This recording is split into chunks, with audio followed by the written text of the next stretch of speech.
His speech is entitled "The New Forms of Accessibility Training, Making the Most of Cross-Fertilization Between European Projects." This is Elisa Peregro from the University of Trieste, Italy. I'm in my 40s. I have curly dark brown hair with silver streaks, brown eyes and a pretty fair complexion. I'm wearing a yellow shirt with white hexagons embedded in green ones. I'm recording from my conservatory room, which is full of houseplants. You can probably notice my asparagus fern behind me. Have you ever heard the word cross-fertilization? If not, can you guess its meaning? I'll leave you a minute to do so. You can write down a definition or just list a few keywords that you associate to the expression. I'll ask you many more questions at the end of the talk, but now off you go with your list.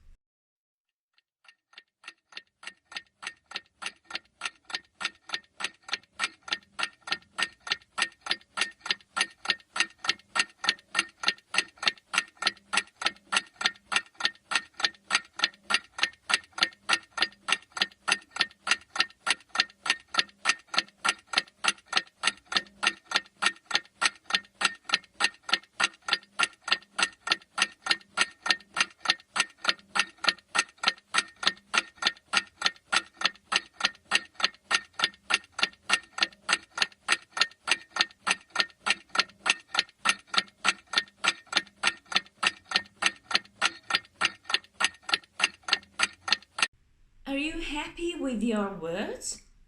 According to the Cambridge English Dictionary, cross-fertilization is a noun meaning the mixing of the ideas, customs and so on of different places or groups of people to produce a better result.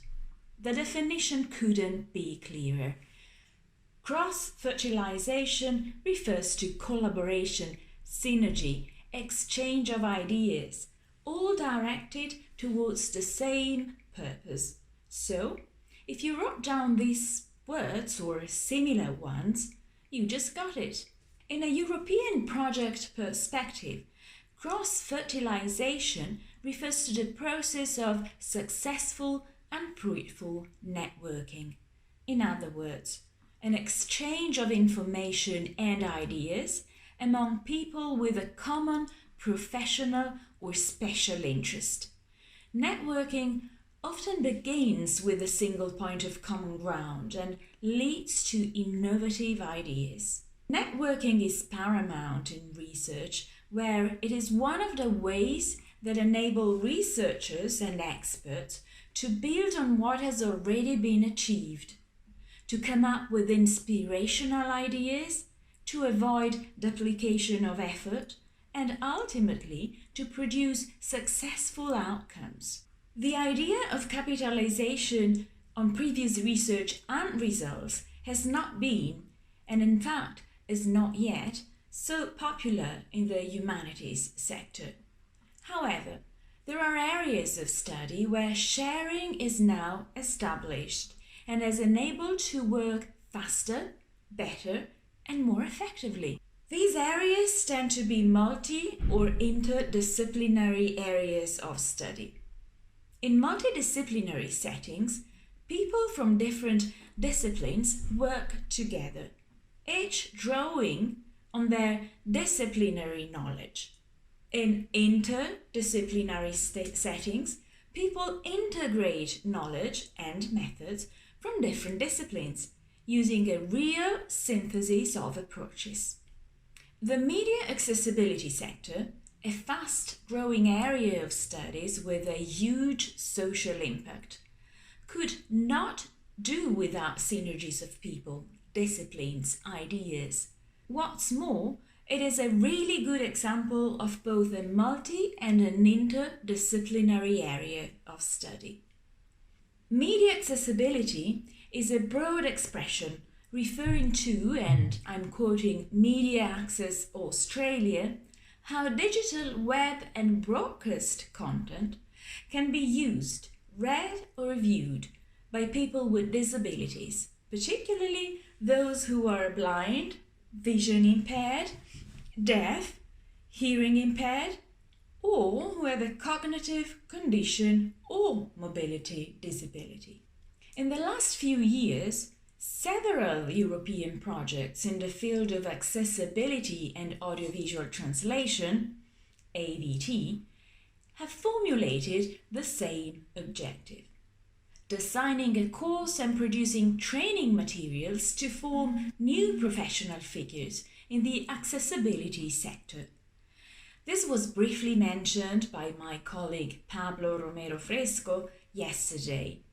The reason for this is that some types of AVT, such as subtitling for the deaf and hard of hearing, also in the form of live subtitling or re-speaking, and audio description for the blind and visually impaired patrons, are fairly new fields of research and practice, and as such are not yet established or taught consistently throughout Europe.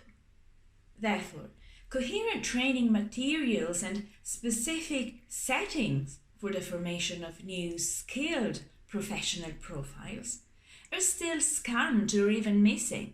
Thinking of new forms of training in the media accessibility field has become paramount, especially in a scenario where academia is not ready to cover such need and to offer comprehensive and recognized training. By the way, what is recognized training? This is a fairly complex question. Suffice it to say that it has to do with certification and also with the attribution of credits expressing the volume of learning based on the defined learning outcomes and their associated workload. A process that was born to facilitate the compatibility and the comparability between courses held in different settings. I'll now list some recent projects you already heard about that have tried to or are trying to fill in the current training gap and to form new professional figures in the field of accessibility. In chronological order, we have the ACT project, which purposed the definition of the media accessibility expert or manager for the scenic arts. The ADLAB Pro project, which catered for the formation of the audio description professional. The Elisa project, which is working to form the interlingual live subtitler, particularly one that is able of working in 3 real-life scenarios: TV, political and social settings, and the classroom. The EasyIt project, which is currently incorporating simplified or easy to understand, in short E2U, language principles in audiovisual translation and is currently catering for the formation of 3 different professional profiles: the expert in E2U subtitles, the expert in E2U audio description, and the expert in E2U audiovisual journalism. And last but not least, the LTA project, working to train real-time intralingual re-speakers and velotypists. What do these projects have in common, and how could they cross-fertilize? First, the consortium of a project certainly contributes greatly to its satisfactory realization. An analysis of the partners involved in the projects that I mentioned shows that some of the same partners contributed to different projects. Clearly, carefully choosing known and trusted partners who can work together easily is conducive to project success, but it also ensures that cross-fertilization can occur throughout the whole lifespan of more than one project. If we think of the project I focused on, all their project leaders, always academics by the way, intentionally capitalized on the success of the partnerships of other projects, where partners found themselves cooperating smoothly and fruitfully. But there's more. By drawing on a highly diversified combination of expertise, both within and beyond the consortium, all projects, in fact, provide an example of real cooperation and cross-fertilization between academia and enterprise. Can you think of what are the advantages of a mixed consortium? Could you list at least a couple?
Surely partners could work and lead research stages based on their specific competencies. But blending academia with enterprise and stakeholders had the effect of an unprecedented mutual exchange of ideas. We'll see more of this in a minute. Let's now move from partners to the project framework.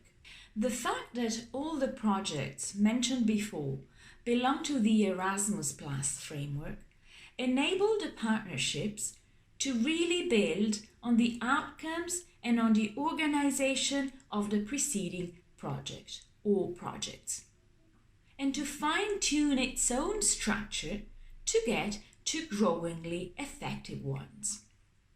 In fact, through the years, an established and successful structure emerged that includes the following research stages, called, by the way, intellectual outputs, to use the EU jargon. An early project stage is developed to study the EU situation and to assessing the current training practice in the field selected by the project itself. For instance, training in audio description or in re-speaking or in easy-to-understand content production or translation, so on and so forth, depending on the project. This stage is typically followed by the definition of the profile of the professional figure for whom the project training materials are designed. Once the professional profile is clear, along with its training needs, a curriculum, i.e. a structured plan of the content and the activities that are needed to reach specific competencies, is designed. Then the training content is developed, often based on internal and external evaluation and testing sessions. Finally, ways to obtain certification are explored or at times implemented. I'd focus on external evaluation for a short while now, as this can actually be considered a relevant form of cross-fertilization too. By the way, one which proved very positive in all these training-oriented projects. All projects could in fact rely on a number of stakeholders, that is, organizations that participated in the project informally as a consequence of the project's dissemination and networking activities. These supporting institutions were varied in nature and essential for reaching possible end users and gaining feedback on their demands, dissatisfactions, needs and expectations. Direct contact with them, as well as with other project coordinators and experts, can play a significant role in the supervision of project results and offering a fundamental external view on the content that is being developed. Of course, EU projects are quite big and challenging, but similar approaches can be adopted also by young researchers dealing with an MA or a PhD thesis, or writing their first really important project. Synergies can help them too, and it is never too early to build your own research network and to find stakeholders supporting your research and your ideas. Cross-fertilization, in fact, works in smaller scale projects as well. Back to training in media accessibility, you now know we worked hard to produce training material for figures such as the accessibility manager in the field of the scenic arts, the audio describer, the interlingual live subtitler, the real-time intralingual respeaker and velotypist, and the easy-to-understand subtitler, audio describer, and web journalist. While we approach the end of this presentation, you might consider to doing some thinking. A question I'd like you to think about is whether there is a need for experts on media accessibility to undergo specialized training. For instance, is it enough for a subtitler who wants to produce easy-to-understand subtitles to learn these two skills separately and then try and merge them on his or her own? Can a planned specialized training offer make a difference? And if you want more food for thought, how should this offer be to be appealing, besides being useful, of course? A further issue is who should provide such specialized accessibility training.